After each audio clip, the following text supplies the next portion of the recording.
சங்கத்தில் பாடாத கவிதை அங்கத்தில் யார் தந்தது?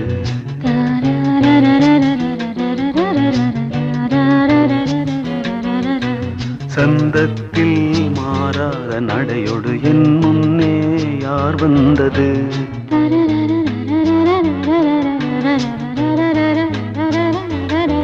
தமிழ் சங்கத்தில் பாடாத கவிதை அங்கத்தில் யார் தந்தது?